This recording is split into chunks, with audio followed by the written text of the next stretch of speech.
એટલે આ દેવહૂતિ આવ્યા છે. દેવહૂતિએ કીધું કે આમાં મારે કેમ એમના દીકરી છે મનુ મહારાજની સાથે એક શરત કરી. શું શરત કરી? તમારે લગ્ન કરવા હોય દીકરીના તો બરાબર છે, પણ પેલા મારી એક શરત છે. શું છે? કે એક પુત્ર થયા પછી હું સંસાર છોડીને વૈરાગી બની જવાનો છું. એટલે મનુ મહારાજ તો વિચારવા પડી ગયા કે હજી તો લગ્ન થયા નથી ને આ બાવા થવાની વાતો કરે, હજી તો દીકરી આપી નથી, ત્યાં સંસાર છોડવાની વાતો કરે છે. પણ આ બાજુ વાત કરતા કરતા મનુ મહારાજે વાત કરી કે ભલે, કારણ કે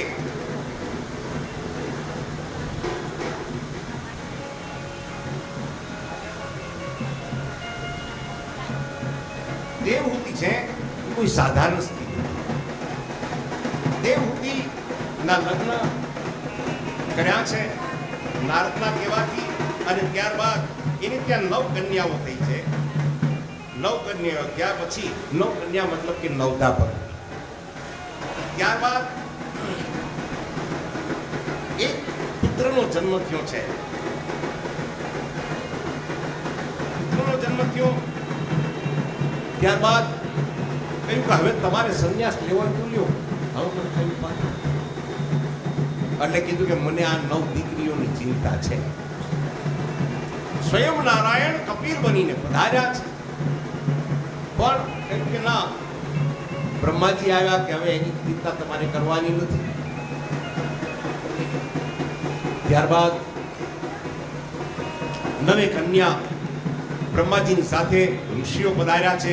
9 ઋષિઓને એ કન્યાઓ દાન કર્યું છે કન્યાઓનું. ત્યારબાદ કપિલ ભગવાન માતાને સાંખ્ય શાસ્ત્રનું જ્ઞાન આપે છે. આ જગતને સાંખ્ય શાસ્ત્રનું જ્ઞાન કપિલ ભગવાને આપ્યું છે. તો આગળ કથા અનસુયાજીની આવે છે. સતી અનસુયાની, એની કસોટી કરવામાં આવે છે. નારદજી પધાર્યા છે કૈલાસમાં. પાર્વતીજીને કીધું કે આ તમારે ત્યાં લાડુ ખાધો, પણ સતી અનસુયાનો લાડુ તો એવો તો અહીંયા નથી. એટલે કીધું કે કોણ છે સતી? એટલે કીધું કે એને નથી ઓળખતા. એટલે કીધું કે મહાન સતી છે, ત્યાંથી વળી પાછા બ્રહ્મલોકમાં બ્રહ્માજીની પાસે, ત્યાંથી વૈકુંઠમાં લક્ષ્મીજી પાસે. એટલે કીધું કે અમે એમ સ્વીકાર ન કરીએ. ભોળાનાથ પધાર્યા એટલે કીધું કે તમે એની કસોટી કરો. કસોટી કરવાની વાત કરી. આ બધું બ્રહ્માણીએ કીધું. એટલે બ્રહ્માજી નીકળ્યા, વિષ્ણુ ભગવાને નીકળ્યા, 3 દેવતાઓ પણ એક બીજા કોઈને કહે નહીં શું કરવા નીકળ્યા, કોણે મોકલા એ કહેતા નથી. અને છુપાતા આવ્યા. એટલે પછી બધા મેળા પડી ગયા. કેમ? તો કે મને ઘરેથી કીધું એટલે આવું. બ્રહ્માજી કીધું મારી એ જ પરિસ્થિતિ છે. વળી પાછા એટલે 3 મળી અને હંસિયા માતાની પાસે ભિક્ષા લેવા માટે એ વનમાં પધાર્યા છે.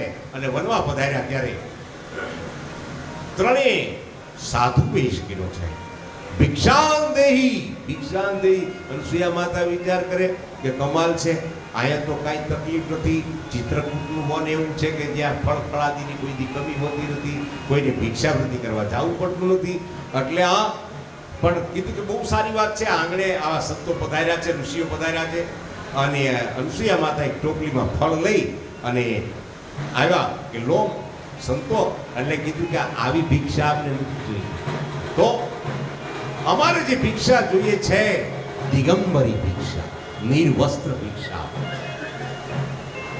ઓ દિગંબરી ભિક્ષાની વાત કરી. અને ત્યારે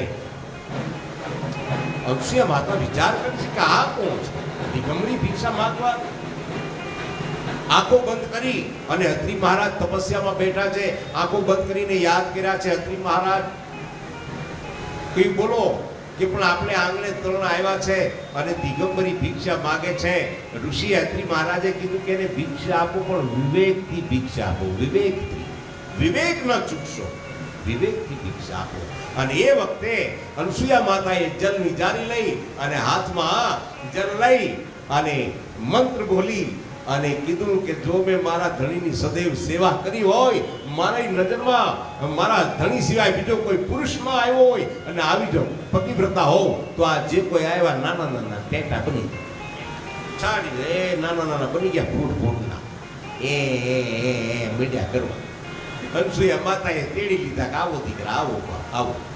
અને સરસ મજાનું એ વડવાઈ હતી ને, એ વડવાએ સરસ મજાનું એક કપડું બાંધી અને ત્રણેયને સુવરાવ્યા, સ્તનપાન કરાવ્યું છે, છાતીએથી સ્તનપાન કરાવ્યું છે. મા ભગવતીએ દિગંબરી ભિક્ષા આપી છે, દિગંબરી ભિક્ષા આપી છે. અને ત્રણેય પછી આ ઘટના નારદજીએ જોઈ. નારાયણ નારાયણ, વારે વાહ ભગવતી અનસુયા માતા, ધન્ય છે તમારી ભક્તિને. નારાયણ નારાયણ. એ તો થોડાક નારદજી તો ગયા પછી વૈકુંઠમાં. લક્ષ્મીજીને પૂછ્યું કે કેમ ભગવાન ક્યાં? તો કે ગયા છે પણ હજી આવ્યા નથી. કેદુના ગયા છે? તો કે આવશે એની વાટ જોતા નહીં. કેમ? તો કે ઈ જ્યાં ગયા છે ત્યાં હમણાં કરફી લાગી ગયો છે, હવે પાછું ફરાય એવું નથી. ગજબ કરફી લાગ્યો છે. તો કે પણ ગયા ક્યાં? આ કીધા વગરના જાય ને કાંઈ ગોતવાય ક્યાં? તો કે એક કામ કરો, હું તમને એડ્રેસ આપું છું, ચિત્રકૂટની અંદર પધારો, માં અનસુયાને ત્યાં છે. બ્રહ્માજીને ત્યાં વળી પાછા. એટલે પછી તો ત્રણે બેનીએ ફોન કર્યા. બ્રહ્માણીએ લીધો ફોન, મોબાઈલ હારો તો તરત નેટવર્ક આવી ગયું. કીધું કે હાલો, કે હા ક્યાં તું બેન ક્યાં છો? લક્ષ્મી કે હું તો વૈકુંઠમાં છું, બહાર જવાનો વિચાર તો હું કરું છું. તો કેમ થાય છે? કે તો હવે આપણે બે ભેગી થઈ પાર્વતી હોય મજા આવશે. તો સારું એને લગાડી દઉં છું. એટલે એને કોન્ટેક્ટમાં જોડી દીધા. જોડાય ને એવું થાય ને, એને તો કોન્ટેક્ટ બધા ગજબ ના હોય બાપા. એટલે તરત પાર્વતીજી કે હું તો આ ક્યારની વાડ જોઈ બેઠી ભોળાનાથ ના, અને હવે ક્યાં છે ખબર નથી. તો હાલો ત્રણેય દેવીઓ નીકળ્યા છે. નીકળ્યા આવ્યા ચિત્રકૂટની અંદર. અનસુયાનો આશ્રમ ક્યાં છે? અનસુયાનો સત્ય અનસુયાનો આશ્રમ ક્યાં? આવ્યા અનસુયાના આશ્રમે. પણ ત્રણેય દેવીઓ અનસુયા માતા તો પગના અંગૂઠે એક દોરી બાંધેલી, વડવાઈમાં હિંચકા બાંધેલા અને હલાવ્યા કરે, ઓલા હિલ્યા કરે હિંચકા, એ ટૂન બેમેન કર્યા કરે, રોયા કરે, ક્યારેક ક્યારેક સાના રાખે. અનસુયા માતા એના કામ કર્યા કરે. પછી ત્રણેય દેવી આવી, આવડા એ કરતા હતા. ત્રણેય ઊભી માતાજી જોવે, આ કોણ છે? તો કે તો પાછું એક એના હાથમાં કાંઈ નિશાન નહીં ને, ત્રિશૂળ હોય તોય ખબર પડે કે ભાઈ આ આપણા વાળા છે, કૈલાસ વાળા છે. ઓલા મુકુટ ને એવું બધું હોય ખબર પડે કે આ વૈકુંઠ વાળા છે. એવું કાંઈ હતું નહીં, ટેટે ચાલુ હતું. કારણ કે એવડે હતા, વસ્તુ કાંઈ હતા નહીં. ના ના, એવું કપડું વીટી દીધું હતું. અને રોજ એને સ્તનપાન કરાવે છે. માં ભગવતી દિગંબરી ભિક્ષા આપે છે. બીજી જોડે હવે હું કરું. અને પાછું ઓલા વચ્ચેના છે આમાં ખબર નથી. અને પાછું એકાબીજાને આમ ફાવે એમ અડાય નહીં ને. જો ભૂલથી એકાબીજાને અડાઈ ગયું તો મુશ્કેલી પડે. આ ત્યાગ કરી નાખે તો મુશ્કેલી પડી જાય. એટલે હવે કરવું. અનસુયા માતાએ કીધું અરે પધારો પધારો. ક્યાંથી? કહેવાય તો નહીં વૈકુંઠમાંથી આવી છું, કૈલાસમાંથી આવ્યું. તો પણ બીજું તો કાંઈ નહીં, પણ અહીંયા અમારા ઈ આવ્યા છે. તમારા ઈ અહીંયા આવ્યા કે હા? અહીં તો મારો ઈ છે, એને હું જાણું, બીજાના ઈ ને હું નથી જાણતો બાપ. હે તો કે પણ ઈ આવ્યા છે અહીંયા ને અમે એને ગોતવા આવ્યા છીએ. તો કે અહીંયા આ ત્રણ છે એમાંથી કોઈ તમારા છે? અને આમ જોવે કે આમ ભોળાનાથ આમ પાર્વતી ભોળાનાથ એ મીડિયા કરવા પાર્વતી આમ એવા રોવે કેવા લાગતા છે. વિચાર તો કરો. ટેટે કરે ચાલુ થઈ જાય ચણ નહીં. અને ભાઈ પછી તો એણે કીધું કે અમે વૈકુંઠ કૈલાસ અરે આ બ્રહ્મલોકમાંથી અમે ત્રણેય. ઘણી સારી વાત છે, બીજું કાંઈ નહીં, પણ અમને અમારા ત્રણેય. તો કે બાપા એમાં હું શું જાણું, તમારા હોય એ લઈ લ્યો, ગોતી લ્યો. એક પણ હવે. અને પછી અત્રિ ઋષિને યાદ કર્યા છે. અત્રિ ઋષિ આવ્યા છે. ઋષિ કરી આ શું છે દેવી? આ ત્રણેય દેવીઓ કોણ છે? અનસુયાએ કીધું કે આપણા આ છે ને આ ત્રણ દીકરા છે અહીંયા. તો કે હા, તો આ ત્રણ દેવીઓ તો કે આપણા દીકરાઓની વહુ છે.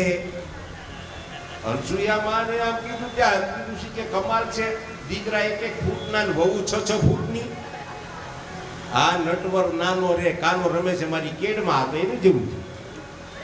કેના આપણે પેલા એ નટવર નાનો રે એ કાનો રમે છે. હાથ જોડ્યા કે હે ઋષિવર, કૃપા કરો બાપ, તમે કૃપા કરો અમને અમારા સ્વામી પાછા. અનસુયાજીને કીધું છે કે દેવી એને આટલી ભક્તિ પણ છતાંય જોવાય ની નમ્રતા કે તમે તો કે મારો ધણી કહે તો થાય, મારીથી કાંઈ ન થાય, મારો ધણી કહે. એટલે કીધું કે તમે, એટલે કીધું કે દેવી તમે એને, અને એ વખતે જગની અંજલિ લઈ અને કીધું કે જો મારા ધણીની મેં સેવા કરી હોય, મારા ધણી સિવાય કોઈ દિવસ બીજો પુરુષ મારી દ્રષ્ટિમાં ન આવ્યો હોય અને મારી પતિ સેવા જો આવી હોય તો આ જે છે ને એ થઈ જાય. આમ કરીને અંજલિ ચાંટી ત્યાં તો બ્રહ્મા વિષ્ણુ ને મહેશ ત્રણ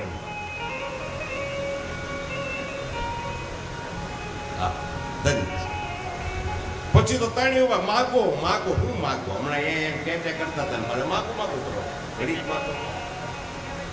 હા, હમણાં ઘોડિયામાં ટેટે ટેટે થતું. હવે આ ત્રણેય મૂળ રૂપમાં હતી ગયા કે હવે માગો માગો માગો, તમે કાંઈક માગો. એટલે કીધું અનસુયા માતાએ કીધું કે બસ મારા આશ્રમે તમે પધાર્યા, મને ખૂબ આનંદ. મારે માગવાનું શું હોય? તો કે નહીં, પણ અમે દીધા વગર હવે નહીં જઈએ, તમને કાંઈક અમારે આપવું છે, તમને કાંઈક આપ્યા વગર અમે નહીં જઈએ. અને ત્યારે એ વખતે અનસુયા માતાએ કીધું કે તમને દિગંબરી ભિક્ષા મેં આપી છે, મારી છાતીએથી મેં તમને દૂધ પીવડાવ્યું છે. તો હવે એક કાર્ય કરો, એક વખત તમે ત્રણેય મારે ત્યાં બાળક બની અને જન્મ ધારણ કરો. એટલે પછી લોકવાયકામાં મને બીજો કોઈ દોષ નહીં લાગે, મને કોઈ ડર નહીં લાગે. અને ત્યારબાદ એ ત્રણેય દેવો એને ત્યાં પધાર્યા છે વિષ્ણુ સ્વરૂપે. મહાદેવ, બ્રહ્માજી ત્રણેય એના અંશ અનસુયા માતાને ત્યાં પધાર્યા છે. તો આવી રીતે આ કથા, હવે આપણે આ કથાનો સમય અહીંયા પૂર્ણ થાય છે.